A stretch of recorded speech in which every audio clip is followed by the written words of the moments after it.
Yes. Marvellous. That's very clever, isn't it? So, by way of an intro, apologies for the repeat for those of you I have seen before. So my name is Vicky Bailey and I'm a psychotherapist, coach and trainer, and I focus on mental health and emotional well-being, which I love. I'm very privileged to do, and that's what I do most days when I'm working. I'm currently not working due to my own SCAD. So for those of you who haven't met me, I am part of your community. Albeit I'm not on Facebook groups and social media, primarily because of what I do for a living, and secondary, it's just not my thing. I'm much better at people contact. So I am just coming up to my year anniversary, I realised yesterday, this month, which is today. It's quite an emotional response I'm feeling. Yesterday it was like, oh, that's quite cool. So day to day it changes, as I'm sure you're all aware. The photos shared there are my partner and I when I was in hospital, because I was fed up with my friends sending photos of what they were doing. So I sent them a photo of what I was doing when I was in hospital. And then my girls, my partner and myself at the SCAD walk. And then there's the bluebells, which are my thing and my love in life, or one of my loves in life. So I've been deprived of my bluebells this year, although I did go and find a wood, because my family own a farm. We do have a wood with bluebells in, which I completely forgot. So I have had a fix. So that was quite nice. So happy to ask questions later if you feel you need to about my SCAD, or have that dialogue. If not, that's me. So what we've been doing is we've been looking at sort of books that may be useful, maybe something that would be on offer to you if you are a reader, and if you're not a reader, that's fine too. And I spent ages thinking about this week's book, and this one kept coming back to me. I read this probably about 18 months ago, and it's a very powerful book. And although it's called The Gift of Anger, it's got these spiritual lessons in, because from my belief point, I think anger is quite a good emotion. If we can manage it and harness it and channel it, it can become quite destructive as well. And actually, having read this, and I think it offers that vista that anger isn't this awful thing that maybe some people paint it to be. So I just wanted to offer this back. So I went through all my books and I kept coming back to this. So I thought, trusted that this was the one that maybe was the one to share today. And anger can be destructive, and I think it's very frowned upon in British society. I think also if we recognise it as an energetic, positive emotion and channel it, it can actually give us clarity, it can actually give us motivation. So learning to manage anger is quite an important offer, I think. And anger at the moment is quite heightened. If you are a social media person and you're looking at it, I dip in and out, if I'm honest. And there's a couple of high-profile people that I got really annoyed with because they're really being quite dismissive of the situation. So anger is a very prevalent emotion amongst the fear and anxiety. And often anger can mask other emotions. So it's quite poignant, I think, for the current situation. So if you get a chance to have a look at that, enjoy. I wouldn't read it as a novel. I would read it as in pick it up and put it down. And because it's in 10 principles, I think it's 10 principles or 10 lessons, you can read a lesson at a time. So that's just a little offer on the book club.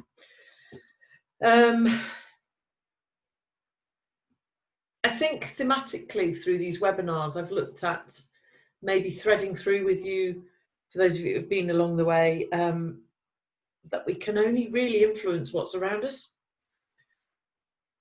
It doesn't mean that what is going on isn't impacting us. What we can do, though, is manage within our sphere of influence, I suppose. So again, this quote just kind of encapsulated this for me. It's very easy to say, let go. I'm not dismissive of that. That can stay with us. What the principle is, though, is to believe that it's okay not to be okay, or to believe that it is frustrating that we can't go out, or to believe that, do you know what, we will come through this. And actually there's some positives. There is some silver linings. The planet's had a breather. We've probably had breathers even though we're a bit scared of them. You know, there's lots of stuff we can move forward with. I was on a webinar that I attend weekly at the moment, and chap that I follow there, he was talking about everybody's talking about going back to normal, and I'm with him on this. But I don't think we can go back. Back is going away from. What we want to do is go forward and establish a new ordinary and take our lessons with us. So I think there's lots of stuff flying around, and take from it what you need. So the Healthy Mind Platter is just a delightful set of principles, really. So if you're meeting this for the first time today, the 7 principles are fairly self-explanatory. There's an in-depth sort of mindset management behind them, which we've dipped into a little bit. And I know that Beat SCAD will share the webinars. The last 3 webinars will be through the Beat SCAD YouTube channel, because I'm furloughed, so technically I can't promote or put anything on my website, so sorry about that. We will eventually join the dots, but it will go through Beat SCAD. If you missed the first 2, they are on the website, on my website as well, which you can access.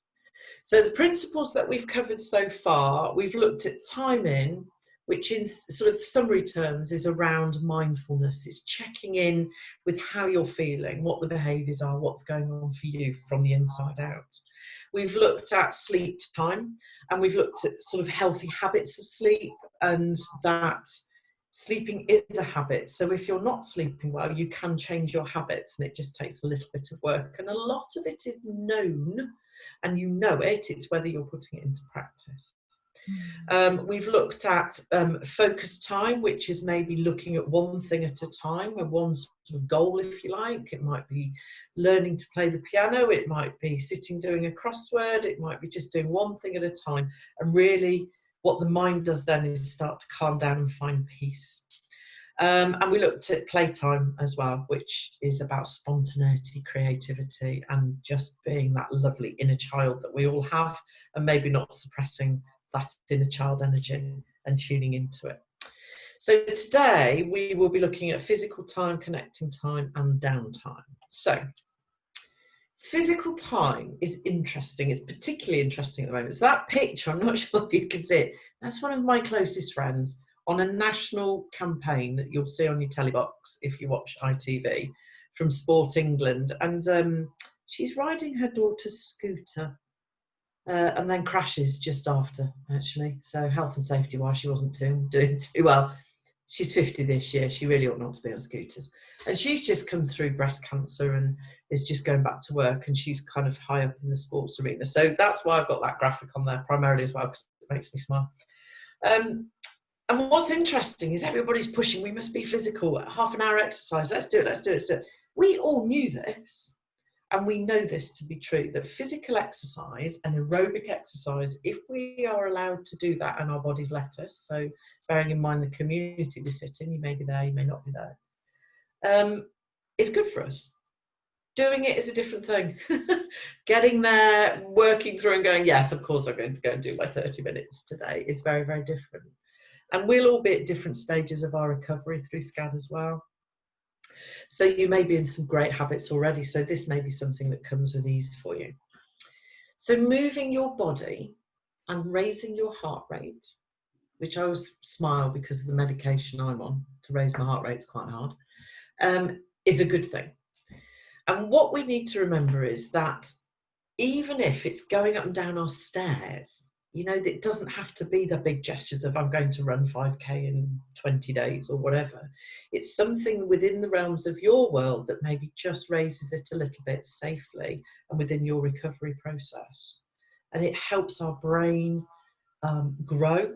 I'm not going to bore you too much with neuroscience, but basically the neurons start firing. And if you think of the brain as a muscle, it starts to expand and grow and enhance. And so by doing more of that, it solidifies the connections that start to happen, and it lifts our mood. Again, it's very known within society. Whether people choose to put this into practice, I'm not sure. So find something that works for you. Where I live in my garden, I've seen a couple of people who are very inactive typically. They've all bought skipping ropes, and there's a bit of a skipping challenge going on.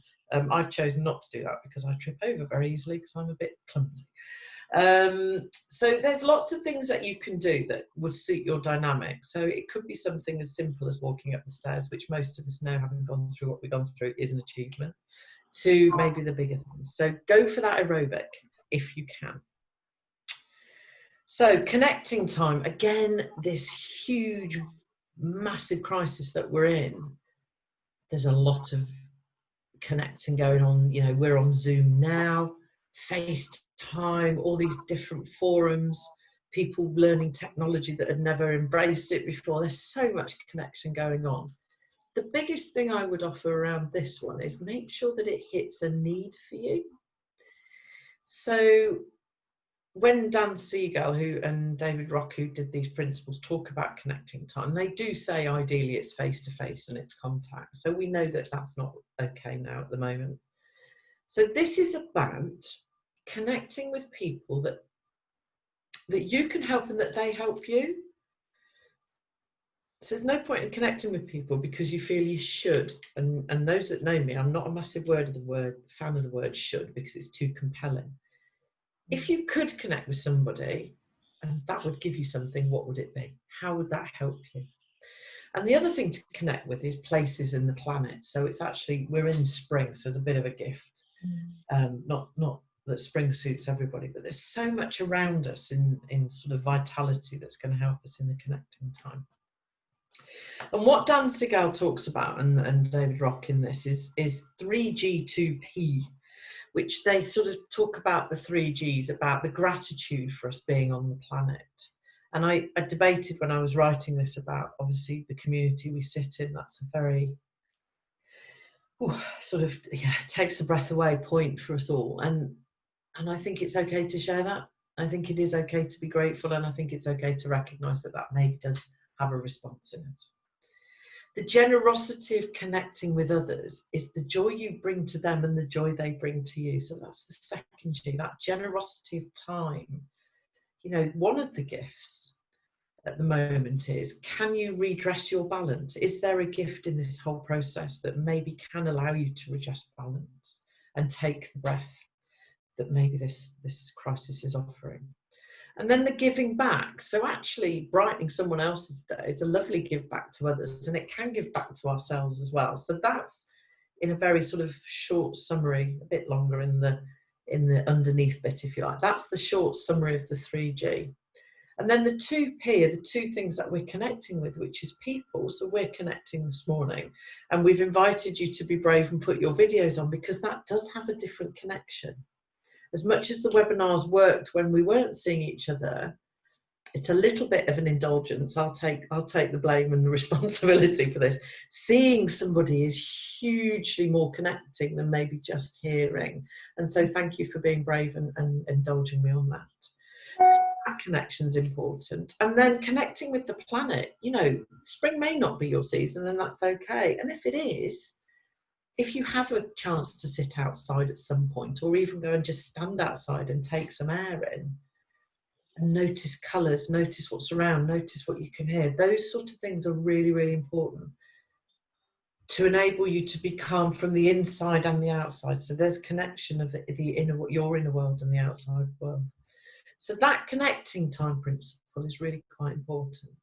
And again, with these 7 principles, the offer back is to create good habits to see if you can achieve each 7 every day for a small amount of time, and allow yourself to practice these as a new normal, a new habit, for however long you can give that space and time to it. And then this one, I find this one quite interesting, because this one probably is quite challenging for the majority of people, is doing nothing. Is doing absolutely, yeah. So a friend of mine I sat next to at school, and she was also called Vicky. So we were, you know, the teachers very creatively called us the 2 Vics. I'm sure that took them a long time to work that one out. She was a blooming Olympic champion at doing nothing. She would sit for hours. So we'd go around to her house. She was very good for me in my teens, because she would actually just sit and do nothing. So I would sit and learn to do nothing with her. This is time in your day, in your diary, if you're still working, that has nothing in your diary. No plan, no call, no meeting, no meal to cook for somebody or yourself, just nothingness. And it's a delight if you can master this. So it's about giving self permission. So can you allow yourself to take 3 minutes? Let's start off with something that could be achievable. 3 minutes and sit and just be, nothing else. And I'm not asking you to do the mindfulness work that we've maybe touched into. I'm not asking you to play Candy Crush on your phone because you're stimulating your brain. I'm inviting you to sit and do nothing. And it's a very hard process for a majority of people because we're not used to it. We're not used to the planet nowadays, and our 24-hour, 7-day-a-week culture, you know, doesn't allow that. So this one may be more challenging than it looks. So there's an intention of having no goal there. The intention is to sit and do nothing. So even if you've got to tell anybody in your household, if you're sharing a house with people at this time, if I go into this room, it's a do not disturb for this amount of time. And maybe give them 10 minutes, so you get 3 minutes out of 10. Especially those of you that live in a demanding household. So, you know, just create the space you need. I don't know, those of you that share a house with people under 18, mine seem to be really, really elusive until I'm on the phone. And then suddenly I'm needed. So it's things like that. It's noticing your environment and how do you create that nothingness and gift yourself that time and give yourself permission. So I've trotted through those 3 because I want to do a little activity with you towards the end of this. So if we just revisit the 7, if you haven't been on the other ones, that's absolutely fine. You can catch those up when they get onto the YouTube channel. And you can get into contact with me. I'm happy to chat you through them if you need to.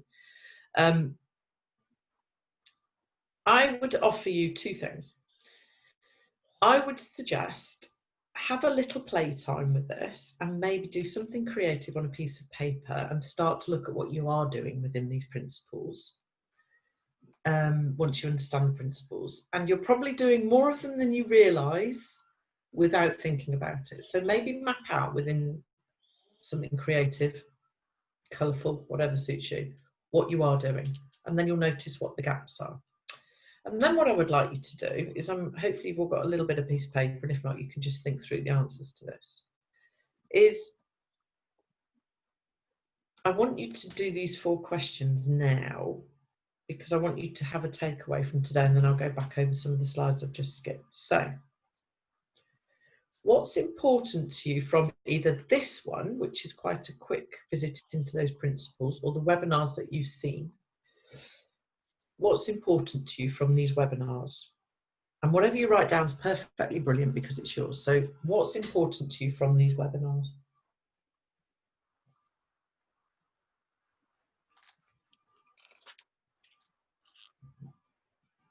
I'm going to take you through these at a pace so that your brain doesn't start to derail you. What action are you going to take? So you now know what's important to you. Against what's important to you, what action are you going to take? Trust your gut.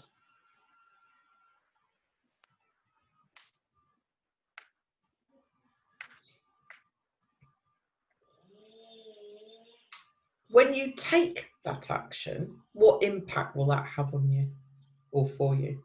What impact will that have on you or for you?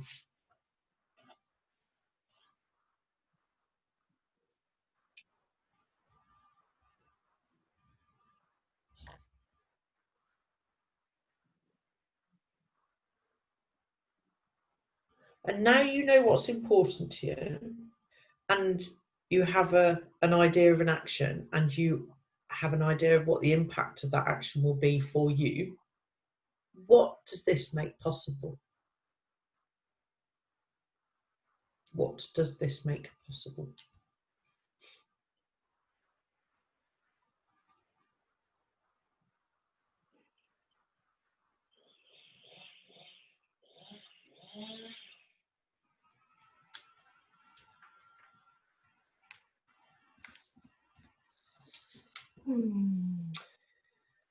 So, just to reassure the chatter that's maybe just coming a little bit in those heads, whatever you've written, fabulous. It will be true for you. And whatever you've written, trust it. And whatever you've written, you have a choice now. No one else needs to know unless you choose to share in a minute if I open it up. There's a lot around those. That's quite a quick way of doing something to step you forward. Equally, it might be just a little bit of enough of what you need to step you forward. The invitation is anything you turn your mind to, you can do. You know, you think about the community we sit in. We are here, we are working, we're living, we're doing, we're okay. And some days we're not. And the offer through these webinars is to give you some little tips and tricks that maybe you know and you needed a little bit of permission, and maybe you've met for the first time. And whatever you've chosen within the response to those 4 questions, I absolutely trust that you've chosen the right thing for you. So if you choose to step forward and maybe put some of those things into action, focus on what you can do. Yeah, what is possible and what can you do? And I actually think you're probably, if you trust yourself, you're probably stronger than you realise. And let all the chatter just be there. You know, I've done a couple of, so that Lisa, who was on that graphic, who's on the advert, I've done some work as a volunteer for her staff as well. And we were talking about the chatter derailing. I think that's come up in these webinars as well. It's fine. Notice the chatter. Thank it very much for its input. I'm sure there's a positive reason it's there. Thank you very much. Think of it as somebody just pulling you. Give it a little bit of attention and then focus on what you can do. And that will just calm it down. Who knew that we're allowed to breathe as well? So again, I'm not sure who's been on what webinar.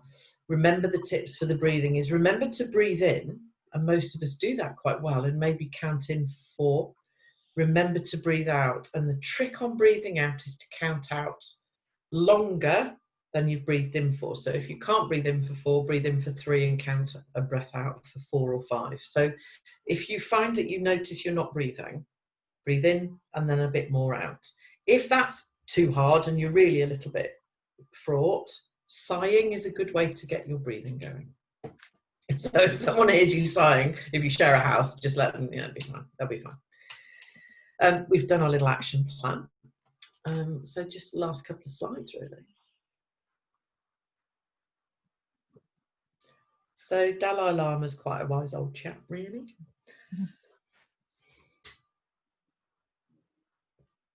The one thing I'll offer to you about a calm mind isn't necessarily a quiet mind.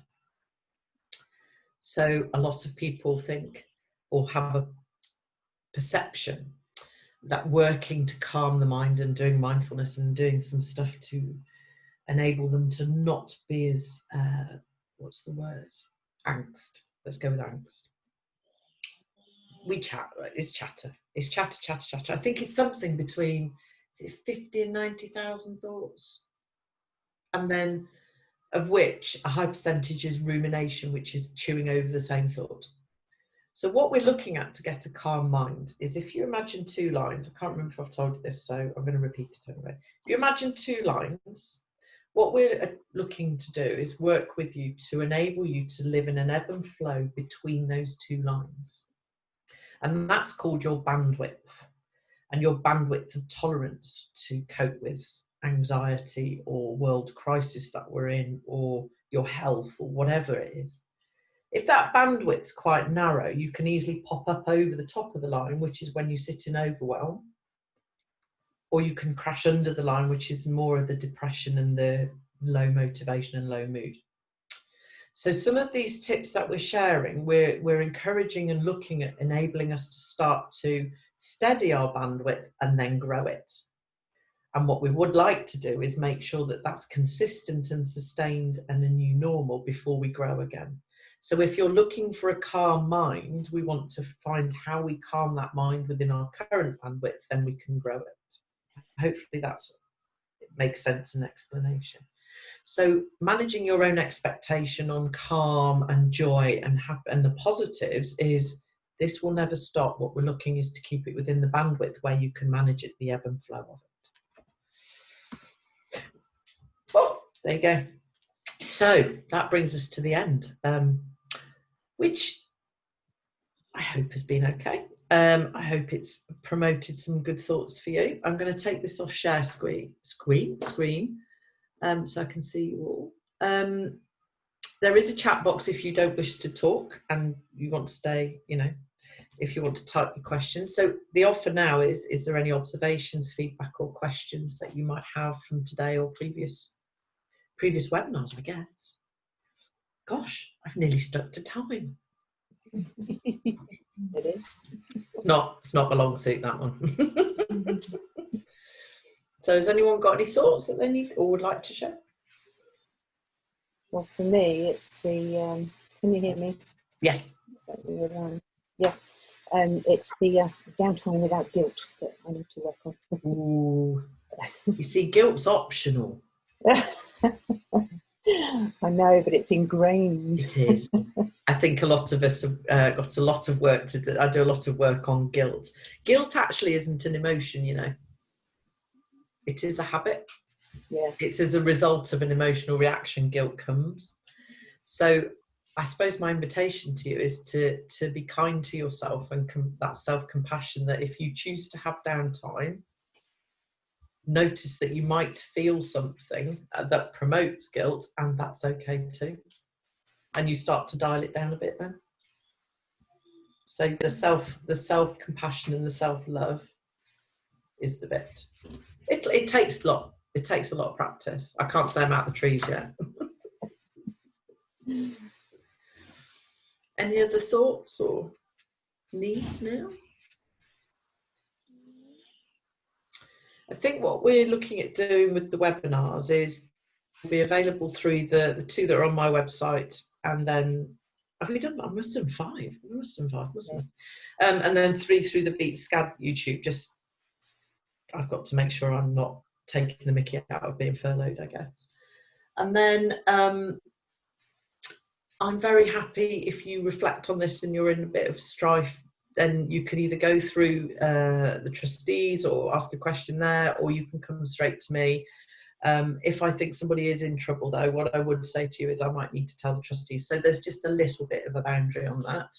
If you reflect from these webinars and you want further webinars, because we're going to have a little bit of a pause because we've done quite a few, or you need repeats of them, those sort of bits of feedback are useful to the trustees or the charity, or I can take that feedback as well. So very happy to keep going. We're going to have a couple of weeks where we just have a bit of downtime on the webinars and let them land, and then maybe just have a consult if there's a further need for something, whatever that is for the community. A bit selfishly, I've had a lovely time. And what's been lovely is that I'm being part of the community, because I'm not on the Facebook group, which I do have a bit of a battle with, whether sometimes I ought to join it and I choose not to, and I stay with that. It's been actually really nice to have contact with people within the community, so thank you for that, and hopefully people have gained something from this. So if there isn't any questions or people are happy, then guess what? I've hit my timeline. There'll be information through about how you access these on the repeat if you need it. And yeah, I'll speak to the trustees if they want to share my details, or you want to find me, you can. So I suppose it just remains to say have a great day. I hope the sun's shining where you are. It is here. Stay safe, stay well, and thank you very much. Well, thank you. Thank you. Yeah. Absolute pleasure, absolute pleasure. And hopefully we'll meet at some point at a SCAD conference or something moving forward. So stay well. Yes, I hope so. Stay well, and then yeah, we will hopefully meet again soon. I think now what you have to do is I've learned this.